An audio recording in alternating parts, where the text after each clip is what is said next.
সকালবেলা কি করতেছো তুমি? হ্যাঁ, কালার 7 সকালে কালার 7:30টার সময়। আমাকে একটু লাগাই দিও। তোমার তো বড় চুল আছে নাকি? বাইরে তো চুল পাকছে নাকি? ও বুড়ি না দিই আমি।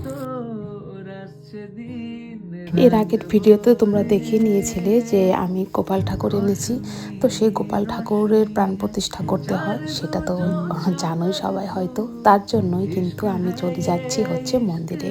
আমি যতটা শুনেছি আর যতটা নিয়ম জানি সেই মতে আর কি আমার গোপালের প্রাণ প্রতিষ্ঠাটা করব। যারা পারে সেদিন তারা বৈষ্ণব সেবাও দেয়, কিন্তু আমি আর এরকম কিছু করলাম না। আমি মন্দিরেই প্রাণ প্রতিষ্ঠা করার জন্য নিয়ে গিয়েছিলাম, আর ওখানের গোসাই সারাদিন আমার গোপোষণাকে রেখে দিয়েছিল, আর সন্ধ্যার আগ মুহূর্তে আমি গিয়ে তাকে নিয়ে আসি আবার। তো মন্দিরটা দেখে বলো কি সুন্দর, তাই না? আমার তো ভীষণ ভালো লাগে, এরকম মন্দিরে গেলে আমার আর আসতে ইচ্ছে করে। তো প্রথমত ওখানে গিয়ে আমি একটু টাইম ওয়েট করি, কারণ অনেকটা সকালে আমাদেরকে যেতে বলেছিল, ওই 8টা নাগাদ। তো আমরা সময় মতোই পৌঁছে যাই, কিন্তু ফুল আসতে অনেকটা দেরি হয়, কারণ মন্দিরে অনেক বাড়ি থেকে ফুল আসে। তারপর ফাইনালি আধ ঘন্টা ওয়েট করার পর ফুল এসে যায়, আর এখানে গোপোষণাকে প্রতিষ্ঠার পুজো শুরু করে দেয়।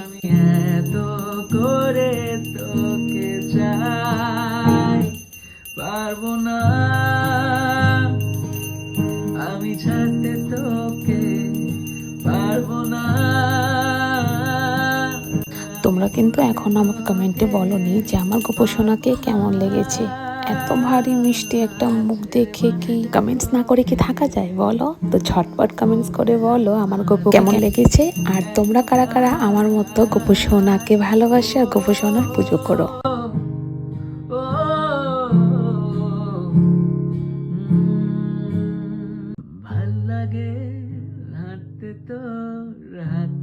তারপর কিন্তু গোপোষণার পুজো হয়ে যাওয়ার পর আমরা ওখানে বসে একটু নাম জপ করে নিলাম ভগবানের। সকাল সকাল মন্দির গিয়েছি, আর নাম জপ হবে না সেটা তো আর হয় না। তারপর ওখান থেকে আমাদেরকে প্রসাদ দিল, প্রসাদ নিয়ে আমরা বাড়ি চলে আসলাম।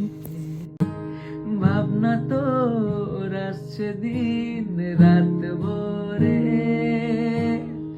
বিকেল দিকে গিয়ে গোপুকে নিয়ে আসি আর ঘরে এনে বসিয়ে দিই। তো আজকের ভিডিওটা কেমন লাগলো কমেন্টে জানাতে ভুলো না। আজ তাহলে আসি।